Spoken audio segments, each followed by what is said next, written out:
Hey everyone, hope you're doing great. Welcome back to my channel. In today's video, we'll dive into what if Deku forgot he was a hero and started life over as a civilian. Smash that subscribe button and be sure to peek at the description below. Let's begin. The world was a symphony of chaos, and Izuku Midoriya was its unwilling conductor. Rain, thin and needle-sharp, slicked the shattered pavement of the Muzutafu financial district. It mingled with dust from pulverized concrete, turning the air into a gritty, gray soup that tasted of ruin. Sirens wailed in the distance, a mournful chorus that never seemed to get closer. Here, in the epicenter, the only sounds were the shriek of twisting metal, the desperate sobs of cornered civilians, and the rhythmic, sickening crunch of his own boots on broken glass. His costume, the emerald green gamma suit that had once been a beacon of hope, was a tattered ruin.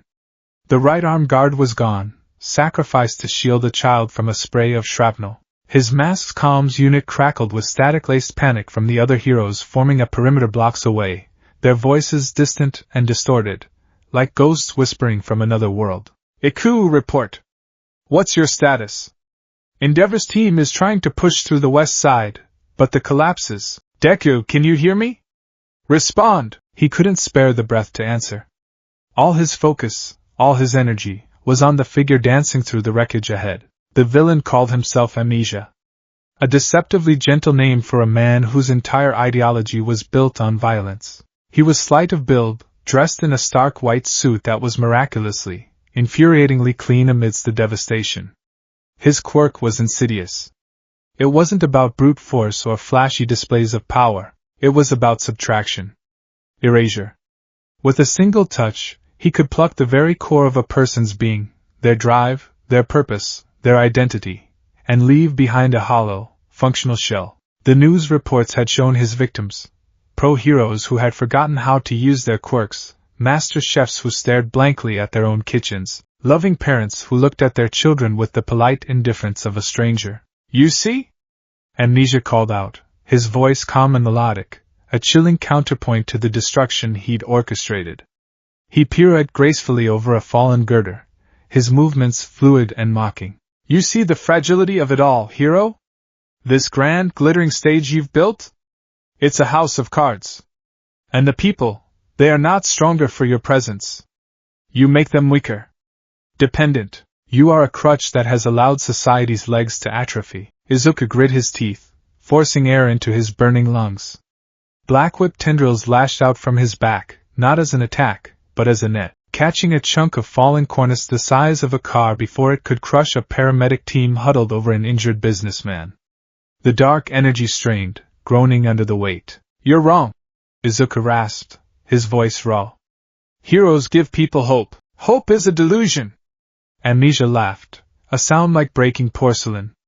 He flicked his wrist, and a volley of concealed knives shot from his sleeve. Izuku activated Float, launching himself upwards as the blades embedded themselves in the spot where he'd just been standing. He used the momentum to kick off the side of a half-demolished skyscraper, propelling himself back towards the ground. You offer them a fantasy. The villain continued, his eyes, a placid, unnerving gray, tracking Izuku's every move.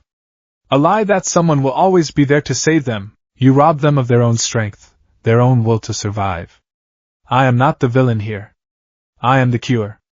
I am liberating them from the disease of heroism. The words were poison, designed to distract and demoralize. But Izuku had faced psychological warfare before.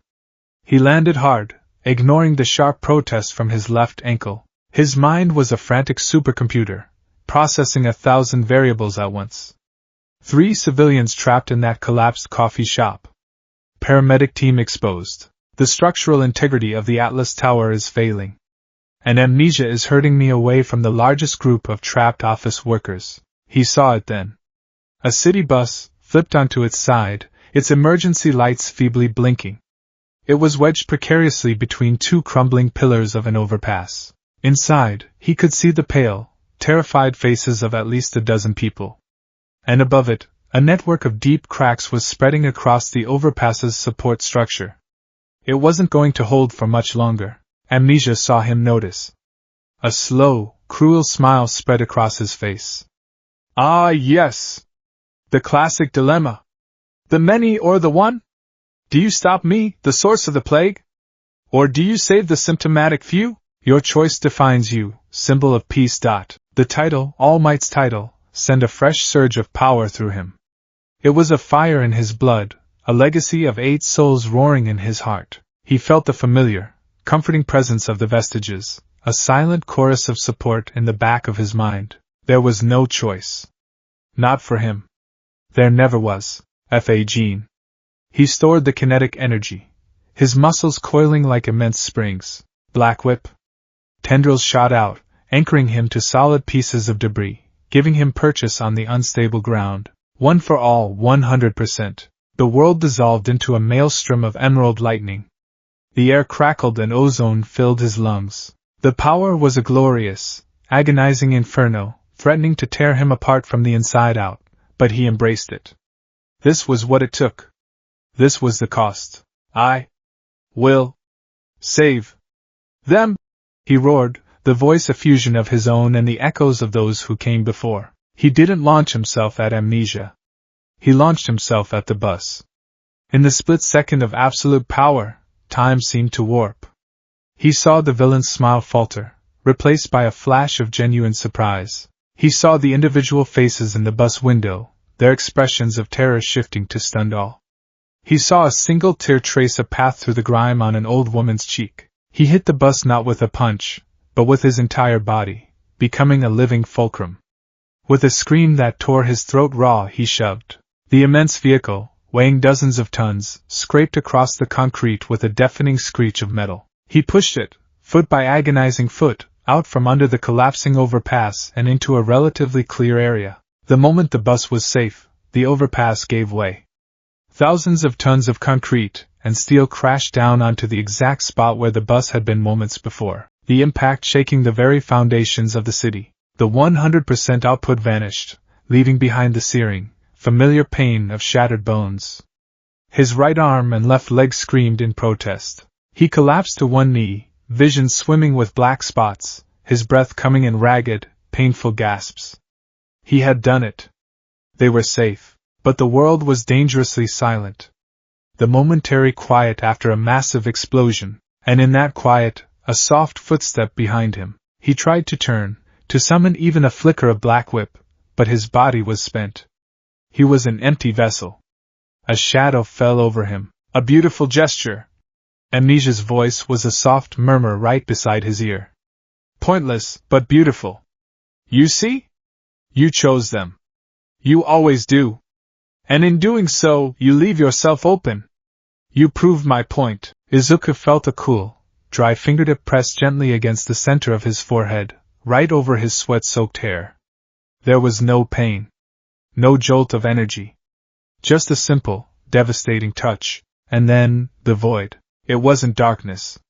It wasn't unconsciousness.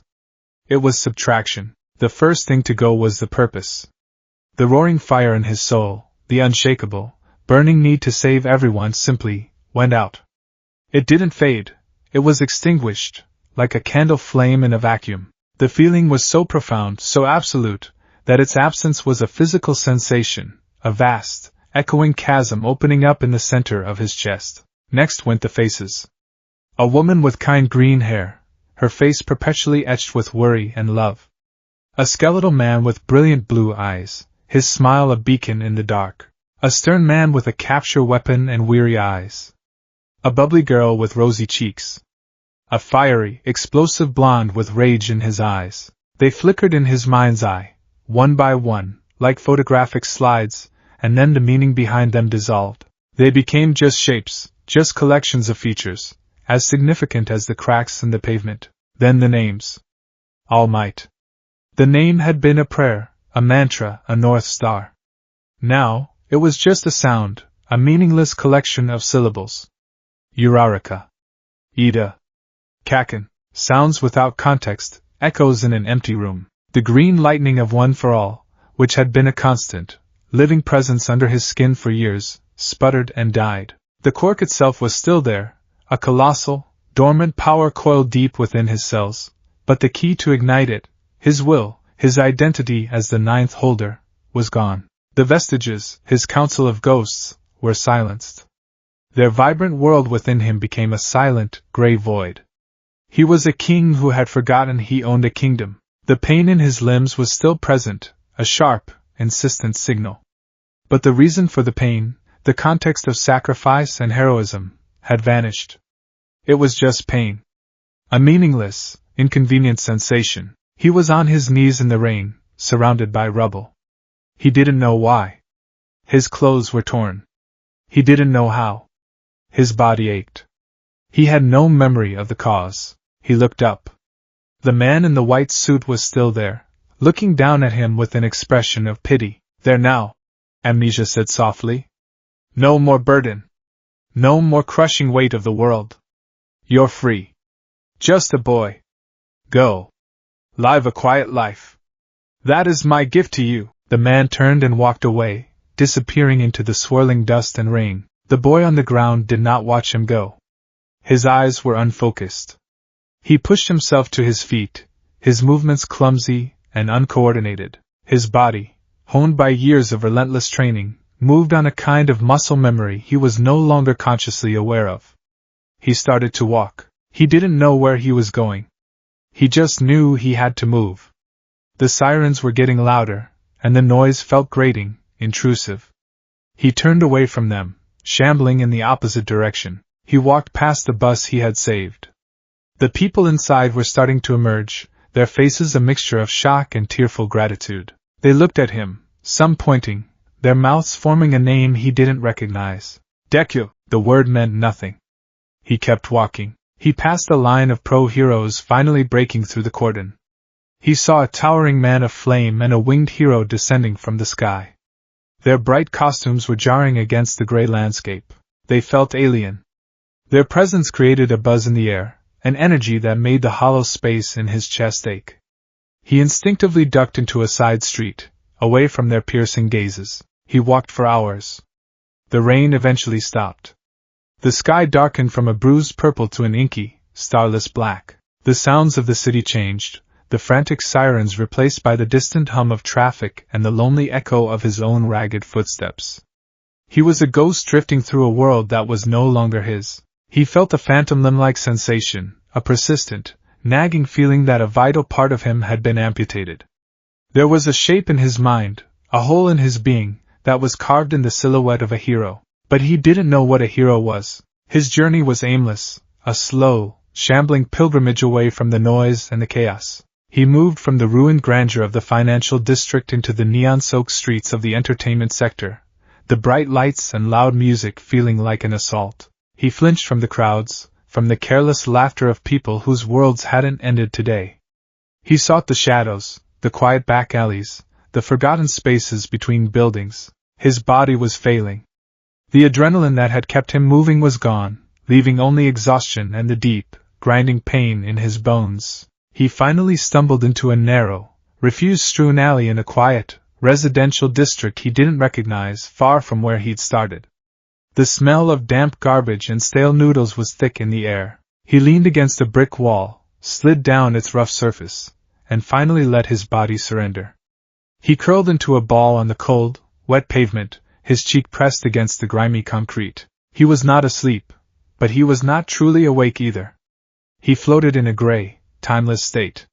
Sometime during the night, he was vaguely aware of figures looming over him. Rough hands patted him down. He felt a tugging at his shoulders, his waist, his feet. He didn't have the will or the strength to resist. They were scavengers, the city's bottom feeders who picked through the aftermath of villain fights like vultures. They saw not a person, but a prize. The green mask with its rabbit ear-like appendages, a collector's item. The red belt with its medical pouches.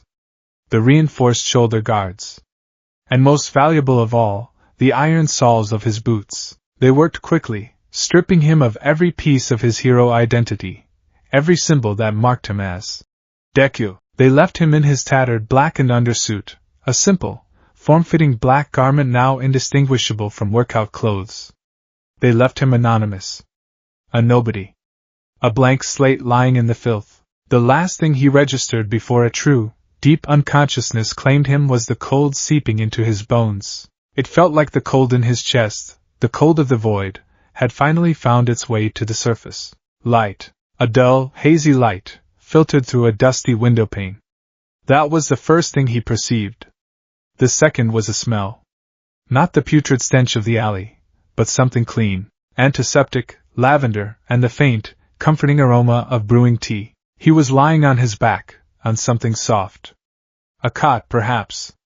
A thin but warm blanket was draped over him. He tried to move, and a constellation of pain flared to life across his body. A sharp, piercing agony in his right arm and left leg, and a dull, throbbing ache everywhere else. He let out a low groan. "Ah, you're awake!" The voice was female, elderly, with a gentle, raspy quality. He slowly, painfully, turned his head. He saw a small, cluttered room. Shelves overflowed with medical textbooks, jars of herbal remedies, and neatly rolled bandages. A kettle was whistling softly on a hot plate in the corner, and sitting on a stool beside his cot was a woman. She was tiny, with a cloud of snow-white hair tied in a loose bun, and deep-set, intelligent eyes behind a pair of round spectacles. Wrinkles crisscrossed her face like a road map of a long and well-lived life. She held a steaming mug in her hands. "Don't try to move too much," she said, her voice kind. "You've got at least one broken arm and a nasty fracture in your tibia. I've splinted them as best I can, but you need a real hospital. I found you in the alley behind my clinic this morning. You were barely conscious." He stared at her, his mind a placid, empty lake. Her words were just sounds. He understood them on a logical level, but they carried no emotional weight. Broken arm. Fracture. These facts were as detached from him as the weather report. "Can you understand me, dear?" she asked, leaning a little closer, her expression shifting from simple kindness to professional concern. He managed a nod. The movement sent a fresh spike of pain through his neck. "Good, that's good." She took a slow sip of her tea. "There was a terrible villain attack downtown last night. I imagine you got caught in the crossfire." "A lot of people did." He didn't respond. He just watched her, his expression a perfect blank. He felt no fear, no confusion, no gratitude. Just a hollow stillness. The woman, Chio, watched him carefully. She had seen shock before, had treated hundreds of patients in her little free clinic over the decades. But this was different.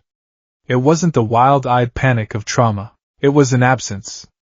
A profound and unsettling emptiness in the boy's gaze. It was like looking at a house with all the lights off and nobody home. "The paramedics are stretched thin, but I've called for a transport.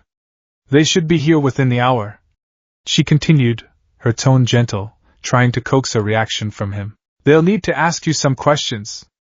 We need to find your family." At the word family, something flickered deep within the void.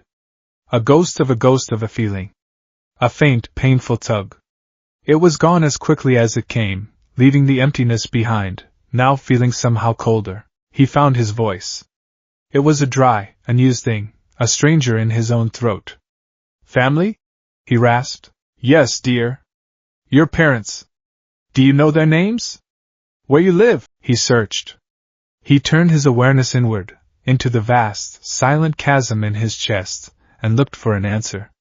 He looked for a street name, a front door, a face to call mother. He found nothing, not forgotten memories, but a complete, total blank. There was no information to retrieve because the library had burned down, taking every book with it. He slowly, numbly, shook his head.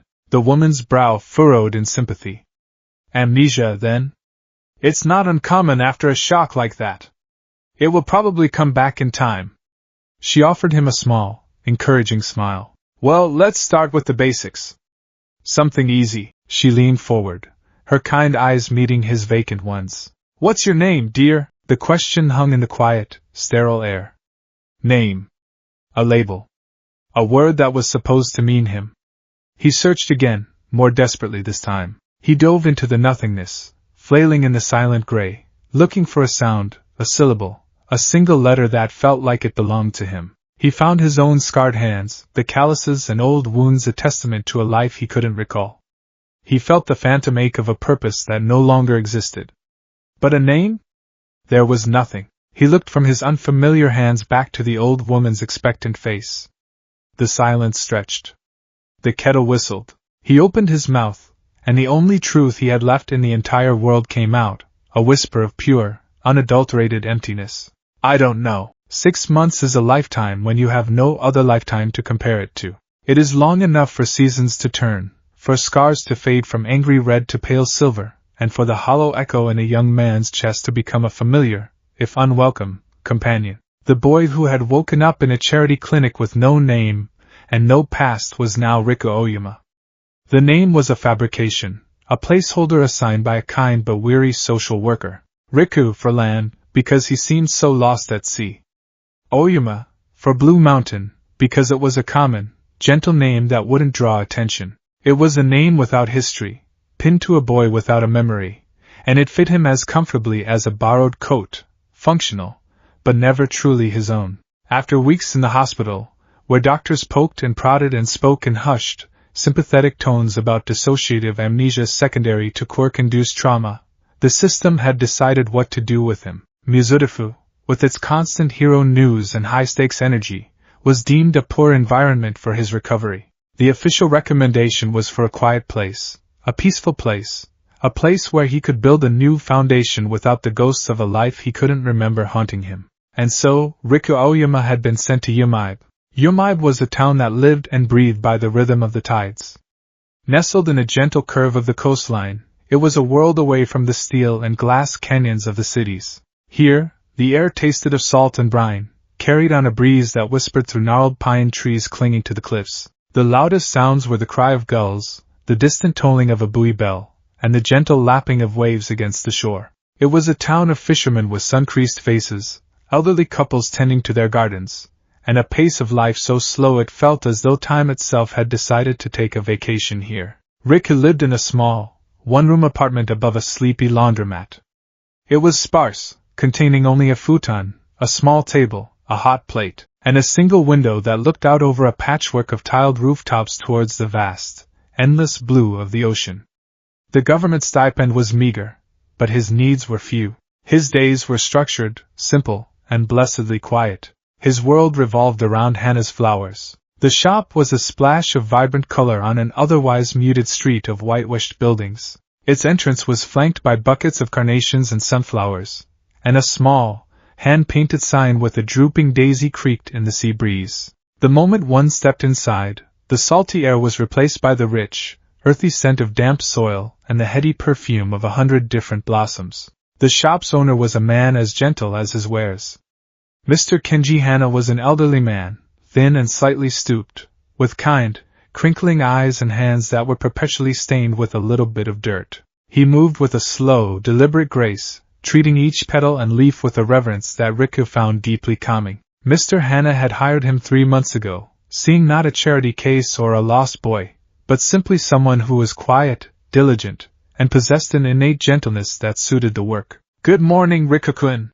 Mr. Hana would greet him every day, never failing to use the affectionate suffix.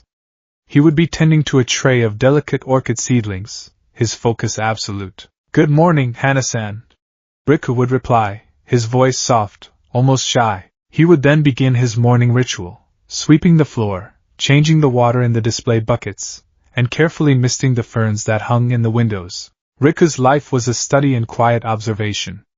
Without a past to dwell on or a future to plan for, he existed almost entirely in the present moment. He noticed things others missed, the way a spider spun its web in the corner of a window pane, the subtle shift in the color of the sky before a storm, the weary slump in an old woman's shoulders as she carried her groceries. This instinct, this deep-seated empathy, was the one true thread that connected him to the boy he used to be. He couldn't remember a burning desire to be a hero, but the impulse to help was as natural to him as breathing. He would see Mrs. Sato struggling with her heavy bags from the market, and would be at her side before he'd even consciously decided to move. "Allow me, Sato-san," he'd say, taking the bags with an easy strength that always surprised her.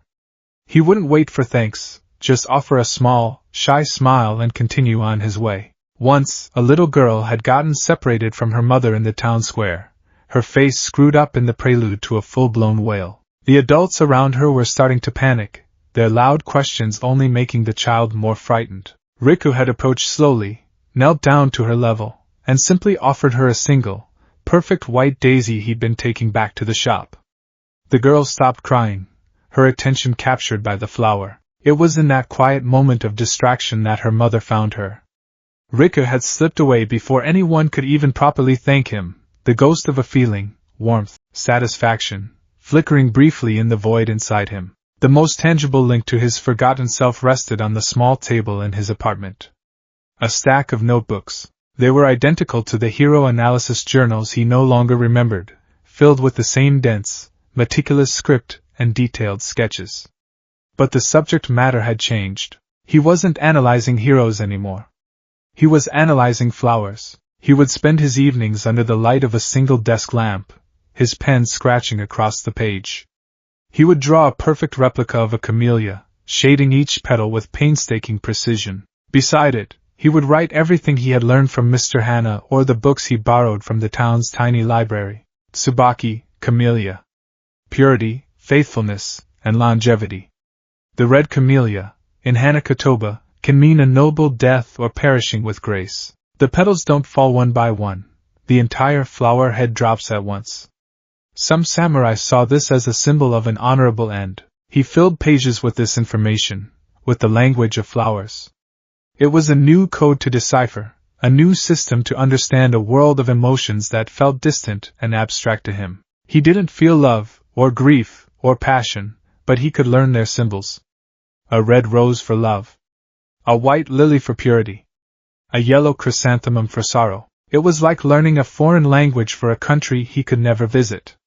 He was trying to map the terrain of the human heart from the outside, because he no longer had a map of his own. His own body was another source of quiet bewilderment.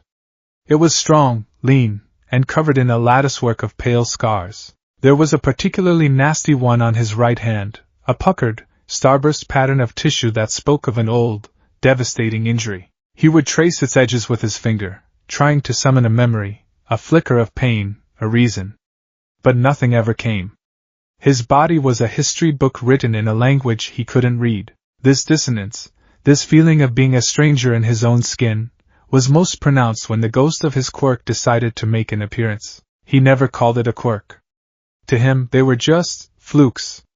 Bizarre, inexplicable moments where the laws of physics seemed to briefly bend in his favor. The first time it happened in Yamaib was 2 months into his job. A new shipment of potting soil had arrived, stacked on a large wooden pallet. Each bag weighed a solid 20 kilograms, and there were at least 10 of them. This will be a job for the two of us, Mr. Hana had said, rubbing his lower back with a grimace. Let me just find my dolly. While Mr. Hana was searching in the back room, Rika stared at the pallet. They needed the bags inside.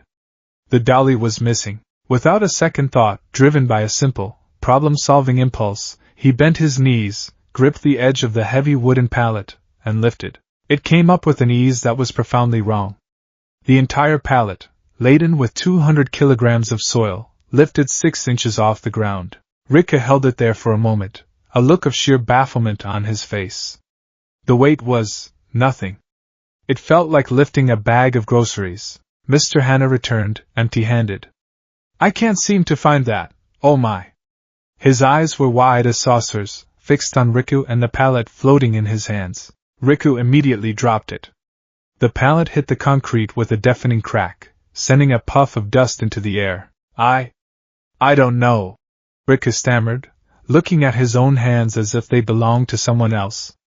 It must have been lighter than it looked. Maybe the bags are only half full? He knew it was a lie. Mr. Hana knew it was a lie. But the old man simply nodded slowly, his gaze searching Rika's face. Yes, he said, his voice soft. Perhaps you're right. You must be much stronger than you look, Rika-kun. The incident was never mentioned again. But after that, Riku would sometimes feel it, a strange, low-frequency humming in his bones. It was a feeling of coiled potential, of dormant energy waiting for a signal he didn't know how to send. It was unsettling, like hearing a melody you can't quite place, and it made the hollowness in his chest feel vast and deep. The flukes grew more frequent, more undeniable. One blustery afternoon, a sudden gust of wind rattled the shop, sweeping in through the open door.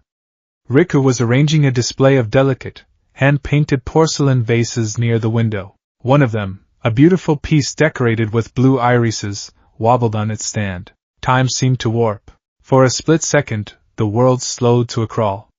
He saw the vase begin its slow, inexorable tilt. He saw the path it would take, the spot on the tiled floor where it would shatter into 1,000 pieces. He saw Mr. Hannah's wince of regret before it even happened, and then, his body moved. It wasn't a conscious decision. It was an instinct so pure and powerful it bypassed thought entirely. He didn't run, he exploded. One moment he was 3 meters away, the next he was there, his hand shooting out. He didn't fumble or grab. His fingers slid into a perfect, practiced grip around the body of the vase, his other hand cupping its base, stopping its fall a mere inch from the floor. The movement was impossibly fast, impossibly precise. He knelt there for a moment, his heart hammering against his ribs. The world snapped back to its normal speed. Mr. Hannah was staring, his mouth agape. Incredible reflexes, Riku-kun. The old man breathed, his voice filled with awe. Riku stood up slowly, his hand trembling slightly as he placed the vase back on its stand, pushing it further from the edge. He didn't have an explanation this time. He couldn't claim it was lighter than it looked. He just shrugged, a flush of confusion and something akin to fear creeping up his neck. Just lucky, I guess, he murmured, quickly turning away to busy himself with a bucket of roses, his back to the old man's knowing gaze. That night, the humming in his bones was stronger than ever. It was a low, electric thrum, a silent vibration that started in his marrow and seemed to fill his entire being. It wasn't painful, but it was deeply unnerving. It felt like his body was remembering a language his mind had lost, and it was trying to speak. He sat at his small table, his flower journal open to a blank page. He wanted to sketch, to lose himself in the familiar lines and shades of a blossom. But his hand felt unsteady. The humming was a distraction, a presence. He looked out his window at the dark ocean, a vast expanse of black under a sliver of moon. The sight usually calmed him, its sheer, impersonal scale making his own emptiness feel less significant. But tonight, it only made him feel more adrift. Who was he? The question was a constant, low-level static beneath the surface of his quiet life. He was Riku Aoyama. He worked in a flower shop. He was kind. He was quiet. These were facts, but they felt like a costume. Underneath, there was only the void, and this strange, humming power he didn't understand and didn't want. He was tired. The emotional exhaustion was a leaden weight on his soul. He gave up on the journal, unrolled his futon, and lay down. He pulled the thin blanket up to his chin, listening to the distant, rhythmic crash of waves on the shore. The humming in his bones seemed to sync with the sound, a deep, resonant pulse. He closed his eyes, welcoming the escape of sleep. He did not find escape. He found a memory. The dream began not with images, but with feelings. A desperate, clawing sense of inadequacy. The bitter taste of failure. The crushing weight of powerlessness. These emotions were alien and terrifyingly intense, a tidal wave of sensation in his usually placid inner world. Then, the darkness of his sleep began to coalesce. He wasn't in his room anymore. He was standing on a rooftop at sunset, the sky painted in fiery strokes of orange and purple. The wind whipped around him, tugging at clothes he didn't recognize, a black school uniform. He could feel the grit of the rooftop under his shoes. It felt real. Hyperreal. He wasn't alone. There was a man in front of him. At first, the man was a silhouette against the blazing sky, impossibly thin, almost skeletal. Then, the silhouette turned, and details began to resolve, pulled from the deepest, most buried recesses of his subconscious. Sunken cheeks, a gaunt frame swallowed by baggy clothes, and hair like two great horns of gold, now deflated and hanging limply around his face. But it was the eyes that held him captive. They were set in deep, shadowed sockets, but they burned with a light that was preternaturally bright. They were the color of a clear summer sky, and they were filled with a fierce, unwavering conviction. The skeletal man spoke, and his voice was not what Riku expected. It wasn't weak or frail. It was a voice that held the echo of thunder, a voice that had once commanded the attention of the world. It was a voice of absolute certainty. The man looked at him, at the boy in the dream who was him, but not him, and saw all the desperation, all the fear, all the hopeless, impossible yearning. And he smiled. It was a tired, painful smile, but it was genuine. A trickle of blood dripped from the corner of the man's mouth, but his gaze never wavered. He raised a long, bony finger and pointed. Not at the boy, but through him, at something inside him, at the burning, desperate core that had been scooped out and discarded 6 months ago. And then he said the words. The words that had once been the cornerstone of a shattered life, the words that now traveled across the void of a broken memory to find him in his sleep. You too can become a hero. The word, hero, slammed into him with the force of a physical blow. It was the key to a lock he didn't know he possessed. The humming in his bones surged, becoming a roaring inferno of feeling. It wasn't just energy now. It was grief, and hope, and terror, and an overwhelming sense of destiny. A universe of feeling he had been insulated from for half a year flooded the void in an instant. Rika's eyes snapped open. He was in his room. The pre-dawn light was filtering through the window, casting a pale, gray glow over everything. The dream was already fading, its sharp details dissolving like mist. But the feeling remained, and the first, most immediate sensation he was aware of was the wetness on his cheeks. He brought a trembling hand to his face, his fingers coming away damp. He was crying. Not just a few stray tears, but silent, heartbroken sobs that racked his body. He was weeping with the force of a grief so profound he had no name for it. He was crying for a skeletal man he didn't know, for a promise he didn't remember being made, for a life that felt like a phantom limb, aching with loss. He curled into a ball on his futon, the thin blanket clutched in his fist. The humming had subsided, leaving behind a deep, resonant ache. He didn't know why he was crying.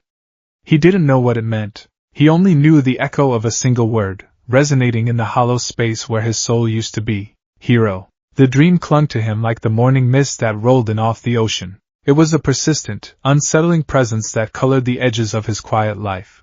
A single drop of ink bleeding into a glass of clear water. He would be arranging a bouquet of baby's breath and suddenly see a flash of impossibly blue eyes. He would be sweeping the floor and hear the phantom echo of a deep voice saying a word that made his heart ache. Hero. He tried to push it away. He tried to bury the memory under the familiar, grounding routines of his new life. He focused on the crisp fold of a fern leaf, the precise weight of a scoop of soil, the gentle rhythm of Mr. Hannah's breathing as the old man napped in his chair in the afternoon sun. He tried to convince himself it was just a dream, a meaningless fabrication of a mind starved for memories. But it felt too real. The tears he'd woken up with had been real. The profound, nameless grief that had followed him all day was real. The word itself was the most troubling part. Hero. In Yamib, the word was an abstraction.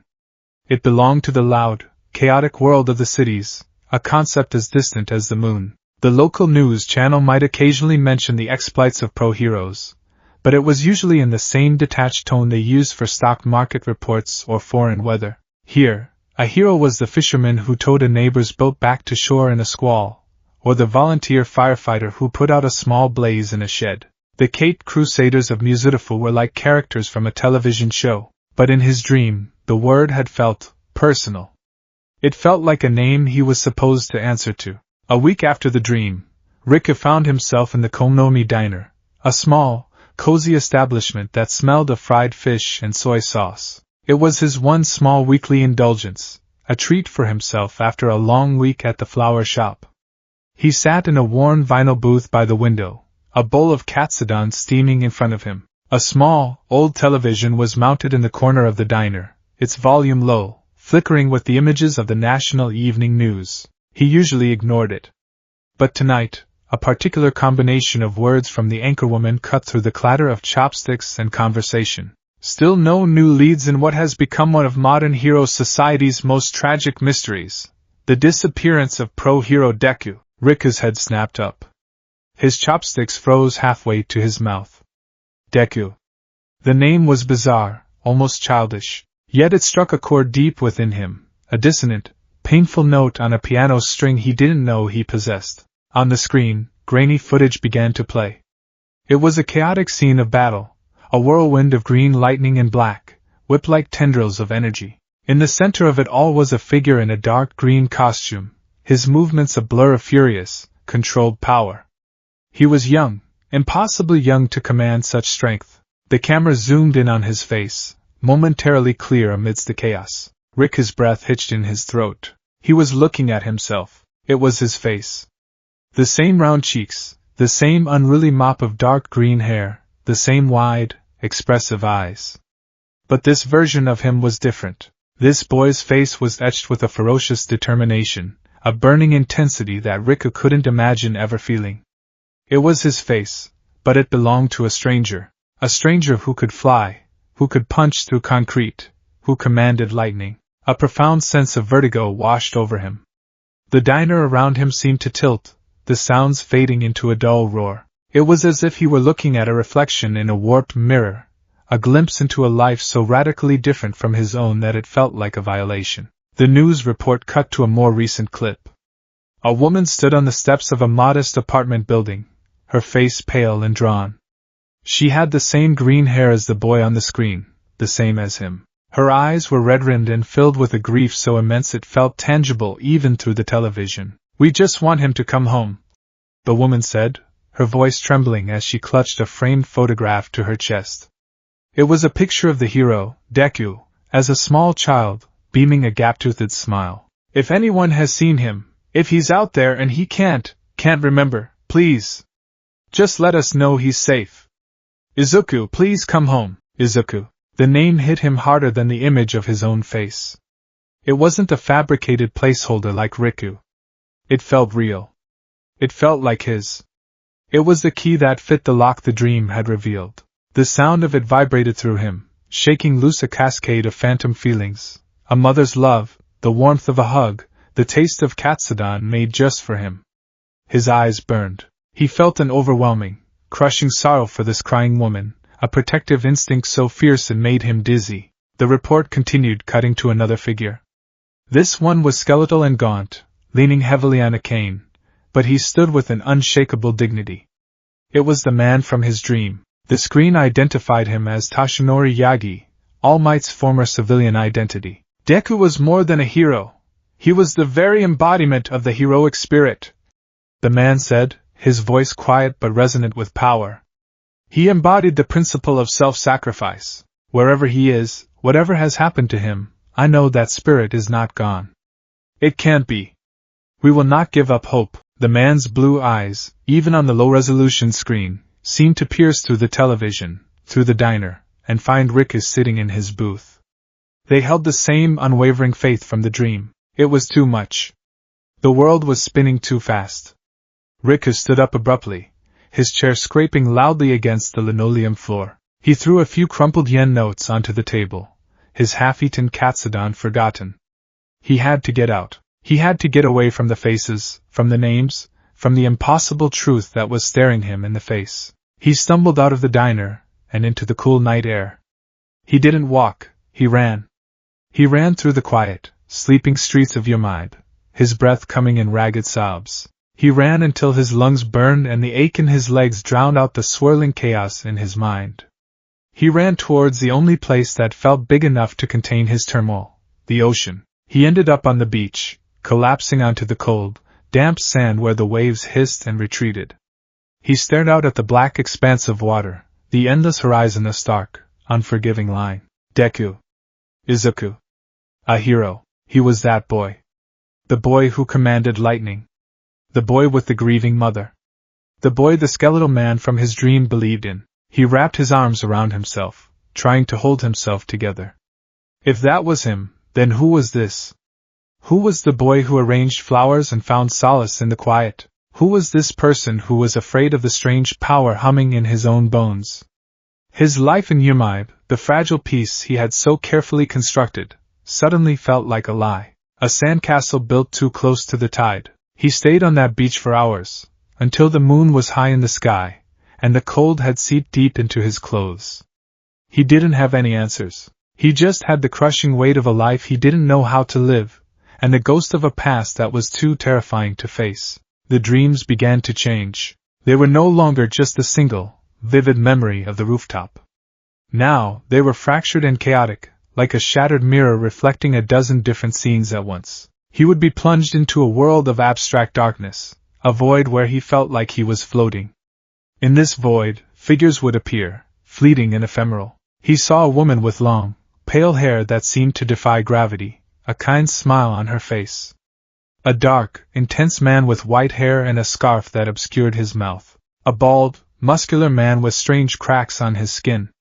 A slender youth with black energy coiling around him like living smoke. They were the vestiges, buried deep within his subconscious, tethered to the dormant quirk.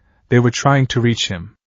They were the keepers of One for All, the chain of souls that now had a broken link. Without his conscious identity as the ninth holder, their connection was tenuous, like a radio signal lost in static.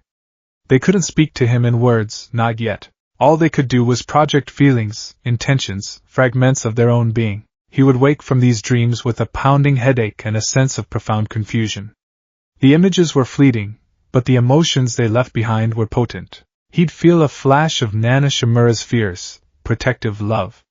He'd feel a trace of Daigoro Banjo's boisterous camaraderie. He'd feel the burning, foundational ember of Yoichi Shigaraki's righteous rebellion. These emotional echoes bled into his waking life. He found himself becoming more restless, the placid calm of his existence shattered.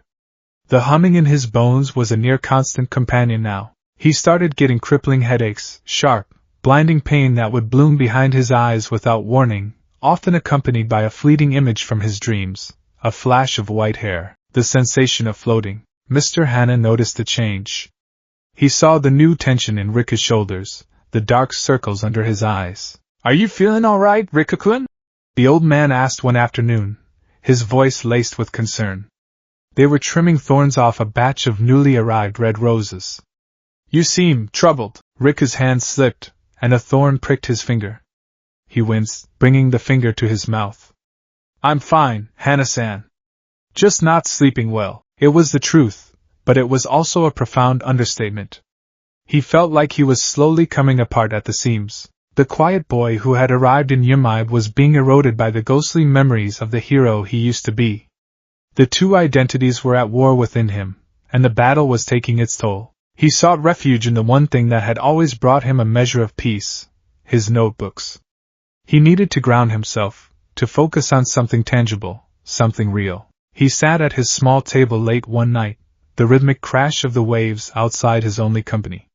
The headache was a dull throb behind his temples. He opened his journal to a new page, intending to sketch the rose he had pricked his finger on earlier. He picked up his pen, his mind focused on the image of the flower, its velvety petals, its sharp thorns, its deep crimson color. His hand began to move.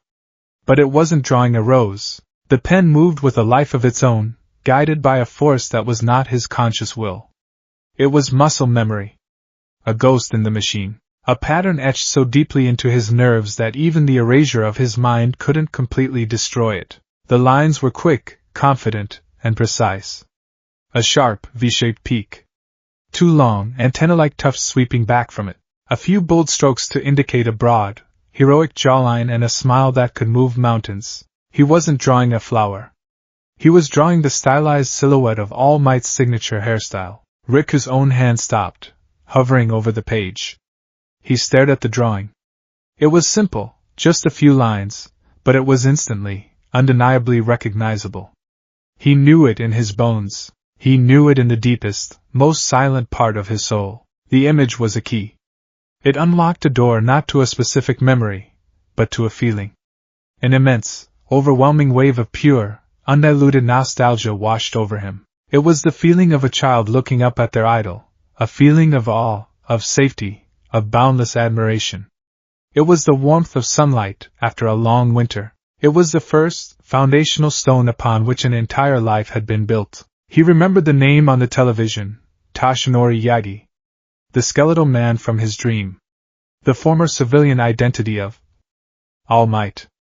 The pieces clicked together with a sudden, painful clarity. He looked down at the drawing, this simple caricature of a hero's hair, and his carefully constructed dam of denial finally broke. The news report hadn't been a mistake. The dream hadn't been a fantasy. He was Izuku Midoriya. He had once been a hero named Deku. And he had forgotten. The headache behind his eyes flared, and for a terrifying second, the world seemed to warp. The air in his small apartment grew heavy, thick with a strange energy. He saw them again, clearer this time, standing in the corners of his vision like translucent ghosts. The woman with the floating hair. The man with the white hair. They were watching him, their expressions a mixture of hope and sorrow. The vestiges, closer than ever before. He slammed the notebook shut, his heart hammering against his ribs. He couldn't breathe. The tiny apartment felt like a cage. He stumbled to the window and threw it open, gasping in the cold, salty air. He was not Riku Aoyama, the quiet florist. That person was a fiction, a temporary shelter that was now collapsing around him. The truth was far larger, far more dangerous, and he was standing right in the middle of it. He looked at his own reflection in the dark window pane. He saw his own wide, terrified eyes staring back, and behind his own reflection, for just a split second, he saw the faint, shimmering outline of a boy in a green hero costume, his expression one of fierce, unbreakable resolve, the ghost of who he was. And he had no idea how to be that person again. The revelation did not bring clarity. It brought chaos. Knowing his name was Izuku Midoriya and that he had once been a hero named Deku was like being handed the blueprint to a demolished building. He had the plans, the layout, the ghosts of rooms and hallways, but he had no memory of what it felt like to live inside those walls. The knowledge was a collection of abstract facts that warred violently with the tangible reality of his life as Riku Aoyama. He was two people trapped in one body. There was Riku, the boy who found a quiet joy in the unfurling of a new leaf, who knew the names of every elderly person in his neighborhood, who felt a deep, protective affection for the gentle rhythm of life in Yamaib. And then there was the ghost of Izuku, a phantom of immense power and crushing responsibility, whose fragmented memories brought blinding headaches, and whose legacy felt like a suit of armor that was too heavy to wear. The humming in his bones was a constant presence now, a low-level electrical current under his skin. He found himself avoiding crowds, startled by loud noises. The simple act of lifting a box made him flinch, half expecting it to be unnaturally light. He was afraid of his own body, of the dormant power coiled within it. He was terrified of what he might do if he lost control, if the hero he didn't remember decided to take over. This internal conflict made him clumsy and distracted. He nearly dropped a precious bonsai Mr. Hana had been cultivating for a decade. He put salt instead of sugar in his morning tea. He would stand for long moments in the middle of the flower shop, staring into space, lost in the silent war raging within him. Mr. Hana watched him with worried, knowing eyes but didn't press. He simply made sure Riku took his breaks, often placing a cup of warm chamomile tea in his trembling hands and talking about the weather, a silent, grounding presence against the storm in Riku's mind. The storm was destined to break. It was a Saturday afternoon, the kind of day that drew everyone in Yamaib out of their homes. The sun was bright, the sea breeze was gentle, and the town's central market square was bustling with activity. Fishermen hawked their morning's catch, farmers laid out vibrant displays of fresh vegetables, and the air was filled with the cheerful cacophony of chatter, laughter, and the cries of children chasing pigeons. Riku, he still thought of himself as Riku, clinging to the name like a life raft, had been sent by Mr. Hana to pick up a special order of wrapping paper from the town's stationery shop. He moved through the crowd with his head down, trying to make himself as small as possible. The press of bodies, the swirl of colors and sounds, felt overwhelming today. Every cheerful shout grated on his nerves. Every burst of laughter felt like a mockery of the turmoil inside him. He was just passing a stall selling sweet dango when the atmosphere in the square shifted. It was a subtle change at first, a ripple of unease that spread through the crowd. Laughter died in people's throats. Conversations faltered. A mother instinctively pulled her child closer. Riku looked up, following the gazes of the people around him. Standing in the middle of the square was a man who radiated a frantic, desperate energy. He was wiry and thin, with greasy hair and eyes that darted back and forth, wide with a mixture of panic and aggression. He was clutching a woman's purse, its strap broken and dangling. "Stay back!" he shrieked, his voice cracking. "I swear I'll just stay back." It was a petty crime, a common act of desperation. The man was no master villain, just a low-level purse snatcher. His quirk was visible. His legs seemed to vibrate with a faint, blurry energy, a minor speed enhancement that probably made him good at running away. He was cornered, trapped between the shocked crowd and the dead end of an alley. A few of the braver fishermen started to move forward, their expressions grim. The local police box was at the other end of the square. Someone was already running to get help, but it would take a minute. A minute can be an eternity. The purse snatcher panicked. Seeing the fisherman closing in, he made a break for it. He shoved his way through the crowd, his movements jerky and unpredictable. He wasn't trying to hurt anyone, just to escape. But in his haste he was reckless. He cannonied into an elderly woman who had been admiring a display of handmade pottery. Her name was Mrs. Tanaka. Rick knew her. She came into the flower shop every Tuesday to buy a single white lily for her late husband's shrine. She was frail, with bones as delicate as a bird's. The impact sent her stumbling backwards. Her arms flailed, her gasp of surprise lost in the crowd's sudden outcry. She staggered off the edge of the curb and directly into the path of a small delivery truck that was trundling down the narrow street bordering the square. The world shattered. For Izuka Midoriya, not Riku, but the hero buried deep inside, time didn't just slow down. It stopped. The scream of the truck's tires, the driver's horrified face, Mrs. Tanaka's wide, terrified eyes, the scattering of pigeons, the glint of sunlight on a dropped coin, every detail was frozen in a perfect, terrible tableau. The ghost in his mind, the hero he had tried to suppress, rose up with a roar. It was not a thought. It was not a choice. It was a biological imperative, a fundamental law of his own being. Someone is in danger. I have to save them. The internal dam shattered. The carefully constructed walls between Riku the florist and Deku the hero crumbled into dust. And through the breach surged the full, undiluted power of One for All. It wasn't 100%. It wasn't a named smash.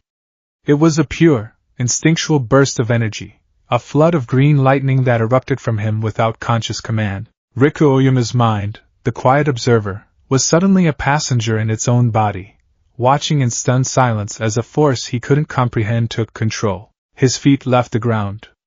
He didn't jump, he launched. The pavement cracked under the soles of his shoes. He used a 5% Delaware smash, though the name was lost to him. The motion was a flick of his fingers, an unconscious act that sent a compressed cannonball of air pressure rocketing forward. It wasn't aimed at the villain or the truck. It was aimed at the space beside him, a controlled explosion used for propulsion, to give him that crucial extra burst of speed. He moved faster than the eye could follow. To the stunned onlookers, he was just a green blur. One moment he was standing by the dango stall, 20 feet away, the next he was there, in the street. His mind, the hero's mind, was working with cold, brilliant clarity. He saw every angle, every probability. He couldn't just grab her, the momentum would break her fragile bones. He couldn't just push her, she would fall and hit her head. He had to absorb the impact himself. His body twisted in midair, a feat of impossible acrobatics. He wrapped one arm around Mrs. Tanaka's waist, his grip firm but careful, pulling her small body tight against his own. His other arm went up to shield her head. He used the last of his momentum to alter their trajectory, turning a direct, fatal impact with the truck into a glancing, rolling fall. He hit the asphalt hard. The hero's instinct dictated the landing. He tucked and rolled, positioning his own body to take every single point of impact. His shoulders slammed into the ground first, sending a blinding, white-hot spike of pain through his collarbone. Then his hip, then his back, scraping along the rough pavement. He held Mrs. Tanaka aloft, a human shield protecting her from all harm. They skidded to a stop a mere foot from the truck's front wheel. The world crashed back into motion. The sound returned with a vengeance. The truck's screeching halt, the collective gasp of the entire market square, the purse snatcher tripping over his own feet in shock and falling to the ground. Riku lay on the pavement, his chest heaving, his body screaming in protest. A river of fire flowed from his right shoulder. The skin on his back and side was shredded, and a deep, throbbing ache was blooming in his hip. The green lightning, its purpose served, flickered out, retreating back into the depths of his being. He blinked, staring up at the clear blue sky. The hero's mind retreated, leaving Riku Aoyama back in control, dazed and terrified. What? He gasped, the word a pained whisper. Oh my goodness! A frail voice trembled from beside him. He carefully, painfully, released his grip and helped Mrs. Tanaka sit up. She was trembling violently, her eyes wide with shock, but she was completely unharmed. Not a scratch. Not a bruise. Are you all right, Tanaka-san? He asked, the question automatic, his voice rough with pain. She could only stare at him, her hand flying to her mouth. You moved like a flash of light, she whispered. The square was silent for a beat, a collective moment of stunned disbelief. Then it erupted. He saved her, did you see that? How did he move so fast? My God, the boy from the flower shop, he's a hero. The word hero hit him like a physical blow. It was the word from his dream, the word from the news, the word that terrified him. And now they were all saying it. They were looking at him not as Riku, the quiet boy, but as something else. Something powerful and strange and frightening. The purse snatcher was being surrounded by the fishermen now, his escape completely forgotten. The truck driver was stumbling out of his cab, his face ashen. People were starting to move towards Riku, their faces a mixture of awe, gratitude, and a little bit of fear. Panic seized him. A cold, overwhelming terror that was purely Riku's. He hadn't chosen this. He hadn't wanted this. His body had betrayed him, revealing the monster he was trying to keep locked away. He couldn't be here. He couldn't face their questions, their stares.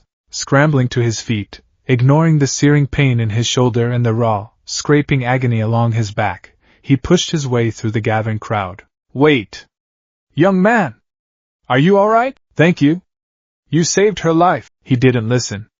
He ignored their voices, their hands reaching out to him. He was a cornered animal. He fled. He ran, limping and stumbling, away from the market square, away from the whispers of hero, away from the consequences of an act he didn't feel he had committed. He didn't stop running until he reached the sanctuary of his small, empty apartment.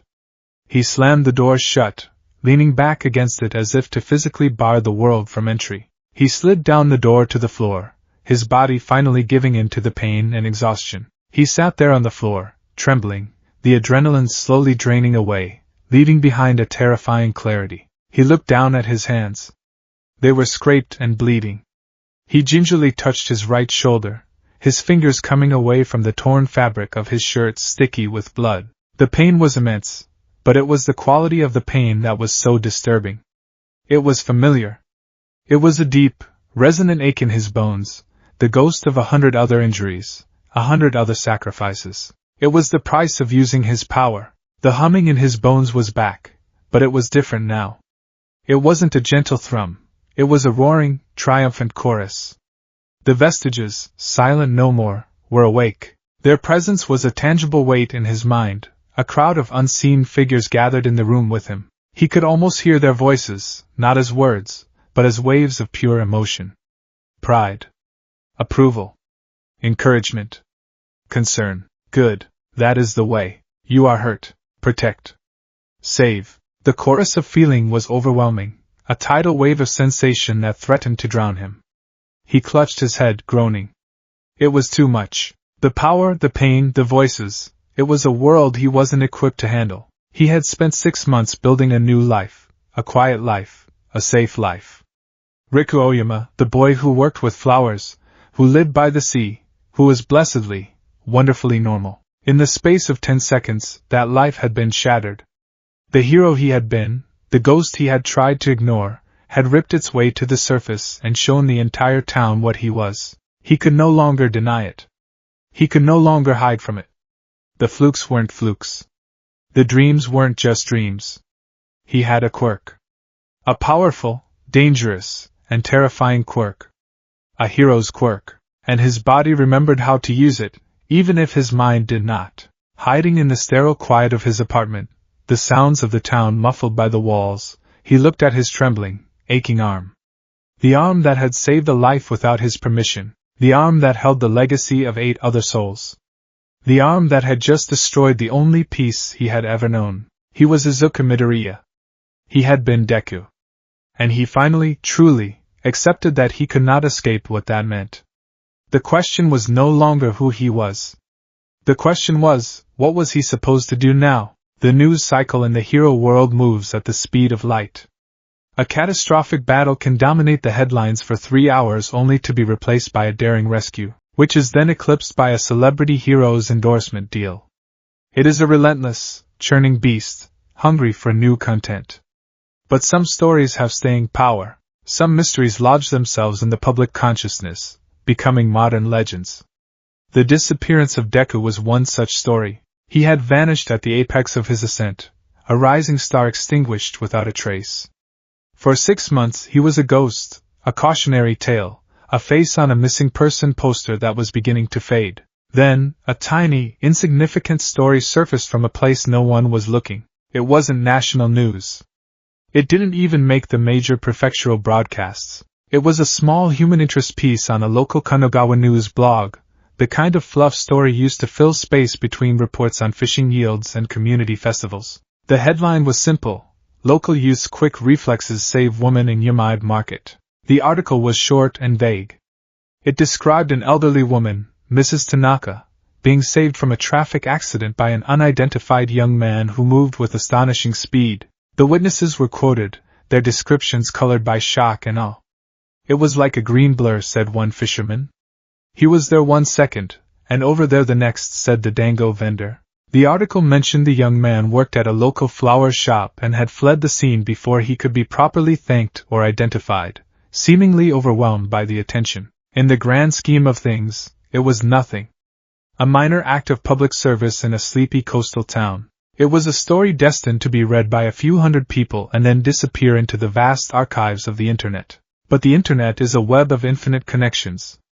And the right person, searching for the right combination of keywords, can find a needle in a digital haystack. In a high-tech monitoring room in Muzurifu, a young woman with a perpetual look of focused intensity sat before a bank of screens. Mei Hatsum, now a rising star in the hero support industry, had never given up. While the police had moved Deku's case to cold and the public had begun to accept his loss, Hatsum had dedicated a portion of her formidable intellect and resources to the search. She had created a sophisticated algorithm, a digital dragnet that scoured news reports, social media posts, traffic camera footage, and police blotters from across the country. It was programmed to search for a very specific set of parameters: unsolved incidents, displays of unusual speed or strength, mentions of green energy or green lightning, and descriptions of a young man with green hair and freckles. For 6 long months, the algorithm had returned nothing but false positives and dead ends. Until today, a single, low-priority alert pinged on her main screen. It was the article from the Yamide News blog. Hatsum almost dismissed it. Green blur was a common descriptor for speed quirk users, but the algorithm had also flagged the location, a quiet, out-of-the-way coastal town. A perfect place for someone to lay low. And the detail about the flower shop. It felt so incongruous, so antithetical to the chaos of a hero's life, that it piqued her interest. On a hunch, she cross-referenced the town's public records, a legally gray area she navigated with practiced ease. She looked for any young men matching Midoriya's general description who had moved to the town in the last 6 months. She found one. A boy with no past, no family records, no school history. A ward of the state, relocated after a quirk-related trauma incident in Muzurifu around the exact time Deku had disappeared. His name was Riku Aoyama. His official records photo, a stark, clinical shot, made Hatsum's breath catch in her throat. The eyes were hollow, empty, but the face was unmistakably his. Her fingers flew across the keyboard, her heart hammering against her ribs. She didn't call the police. She didn't call All Might. She called the one person she knew needed to hear this first.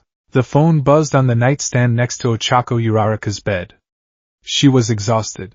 A 20-hour patrol shift dealing with the fallout of a new designer drug that gave users a temporary, chaotic shape-shifting quirk had left her physically and emotionally drained. Now a full-fledged pro-hero, Uravity was respected for her tenacity, her powerful quirk, and the boundless empathy that had always been her greatest strength. It was also her greatest vulnerability. The 6 months since Izuku's disappearance had carved a quiet, hollow space in her heart that nothing could fill. She groaned, reaching for the phone, expecting a late-night call from the agency. But the caller ID read, Hatsum MEI urgent baby. Ochako sat bolt upright, her exhaustion vanishing in a surge of adrenaline. Hatsum only used that designation for one thing. Hatsum-chan? She answered, her voice trembling slightly. I found him. The 3 words hung in the air, electric and impossible. Ochako's world, which had been gray and muted for half a year, exploded into vibrant, terrifying color. What? Where? Are you sure? The questions tumbled out, desperate and frantic. Coastal town. Umaib. Kanagawa Prefecture. Hatsum said, her voice a rapid-fire staccato of information. Goes by Riku Oyama. Amnesia case. There was an incident. He saved someone. Showed his quirk. It's him, Uraraka. I'm sending you the file now. The picture, it's him. Ochako's phone chimed with a new notification. With a shaking hand, she opened the file. The record's photo filled her screen. It was him. The breath left her body in a ragged whoosh, as if she'd been punched. It was Izuku. But it was also not. The fire in his eyes, the determined set of his jaw, the almost manic energy that had always radiated from him, it was all gone. The boy in the photo looked lost, his gaze vacant, his expression a perfect blank. It was the shell of the boy she knew.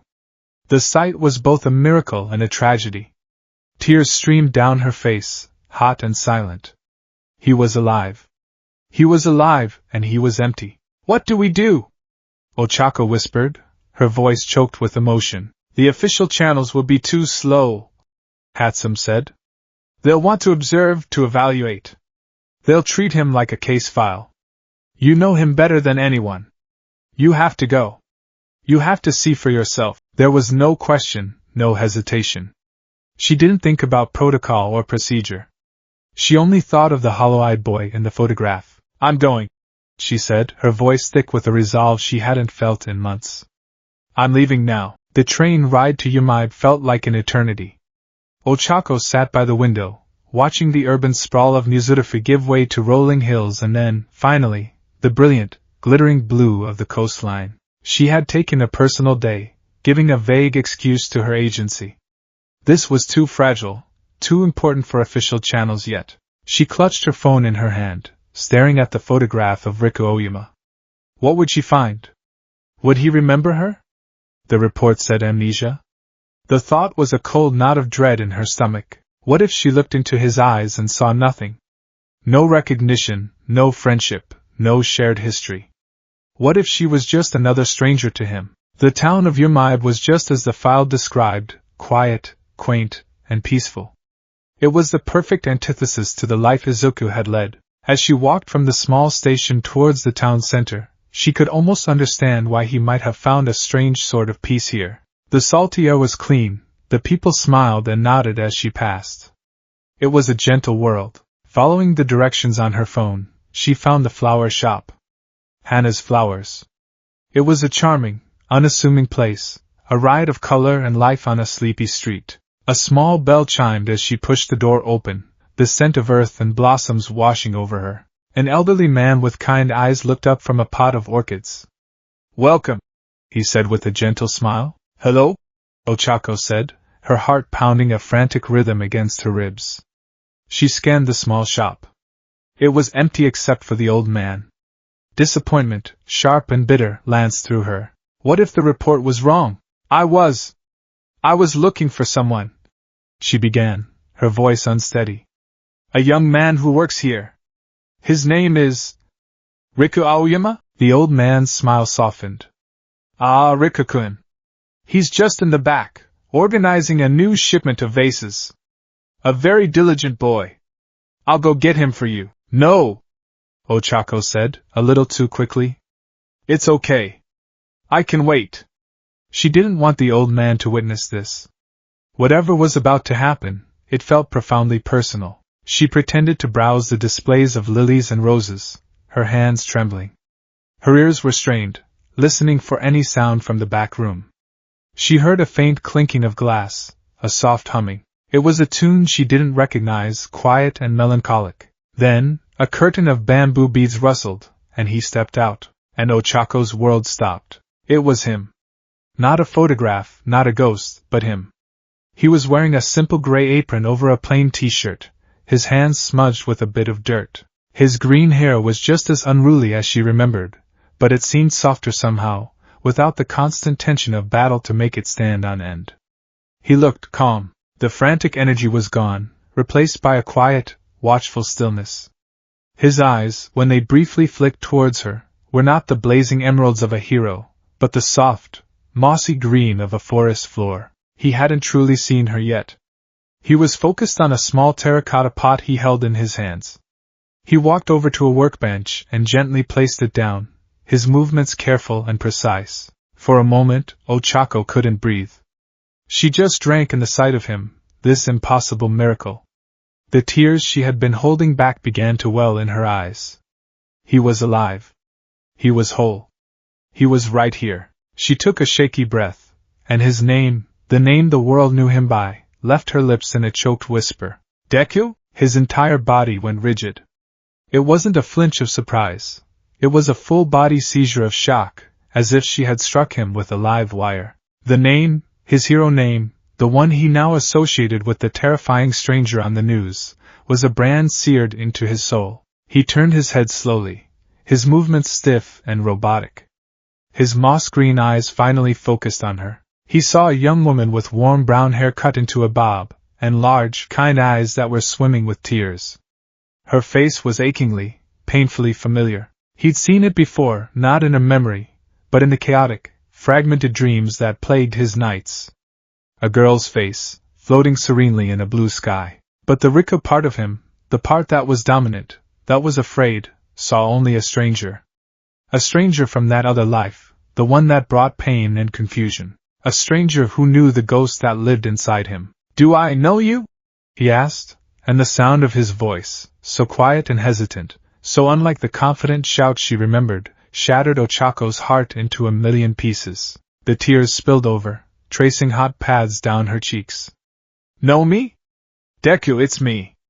It's Ochako. Uraraka Ochako." She took a step forward, her hand outstretched, desperate to make contact, to prove this was real. We went to school together. Yue. We're friends." The name, Ochako, and the word, friends, were like stones thrown into the placid, empty lake of his mind. They sent out ripples of phantom emotion, echoes of warmth, laughter, and a fierce, protective loyalty he couldn't place. He took a step back, bumping into the workbench. The terracotta pot wobbled. I think you're mistaken," he stammered, his eyes wide with a rising panic. "My name is Riku." "No!" she cried, her voice breaking. She couldn't accept it. "No, your name is Izuku Midoriya. You're a hero. We fought together. You saved me. During the sports festival, the zero-pointer, you saved me. Don't you remember?" Her words, desperate and freighted with history, were a battering ram against the fragile walls of his consciousness. The name, the place, the event, they were too much, too fast. A blinding, white-hot pain exploded behind his eyes. The world dissolved into a maelstrom of sensory overload. He wasn't in the flower shop anymore. He was on a massive field, the roar of a crowd deafening. The sky was a brilliant, cloudless blue, and floating in that sky, her face a mask of serene unconsciousness, was the girl who stood before him now. Ochako, and he felt it. Not as a memory, but as a fresh, raw experience. The overwhelming, all-consuming determination. The singular, world-ending focus. "I have to save her." The power of one for all surged within him, triggered by the raw, unfiltered memory. Green lightning, wild and uncontrolled, crackled across his skin. It wasn't the gentle hum he was used to. It was a violent, explosive torrent of energy. The air in the small shop thickened, growing heavy with ozone. "Deku!"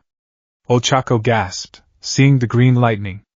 It was a confirmation, a terrifying, wonderful proof. But for him, it was pure agony. The feedback loop was catastrophic. The raw emotion of the memory fueled the quirk, and the surge of the quirk amplified the memory's intensity. It was a psychic and physical cataclysm. Oh! He cried out, clutching his head as he staggered backwards. The power flared, lashing out blindly. A stack of empty pots on a nearby shelf exploded, showering the floor with clay shards. The glass on a display case cracked. The mental feedback was so intense it manifested physically. A warm, wet trickle ran from his nose. He brought a trembling hand to his face, and it came away smeared with blood. He stared at the blood on his fingers, then at the tear-streaked face of the girl who had caused this. She was the past. She was the chaos. She was everything he was terrified of. The instinct for self-preservation, the desperate need to make the pain stop, took over. "Get away from me!" he yelled, his voice raw with fear and pain. "I don't know you! You're mistaken!" He turned and fled, crashing through the beaded curtain into the back room. He didn't stop there. He fumbled with the lock on the back door, threw it open, and stumbled out into the alley behind the shop, leaving a heartbroken and utterly certain Ochako Uraraka standing alone among the ruined flowers. She stood frozen, her hands still outstretched. The scent of ozone and shattered pottery filled the air. She could hear his ragged, panicked breaths from the alley. Then, the sound of his footsteps, running away. The elderly shop owner emerged from behind the counter, his face pale with shock. "Good heavens, what was that? Is the boy all right?" Ochako slowly lowered her hand, her body trembling. The evidence was undeniable. The lightning. The agony of a memory trying to break through. The desperate, terrified denial. It was him, and he was broken. Her heart ached with a pain so profound it stole her breath. This wasn't the triumphant reunion she had allowed herself to dream of on the train. This was a tragedy. She hadn't found the hero she'd lost. She had found a traumatized boy haunted by a power he didn't understand and a past that caused him physical pain. Her presence, her history, was a weapon against him. Tears streamed down her face again, but these were not tears of joy. They were tears of grief for the friend she had found, and for the friend she had just hurt so badly. Standing there, amidst the quiet beauty of the flowers and the violent chaos of their reunion, she knew one thing with absolute certainty. She couldn't fix this alone.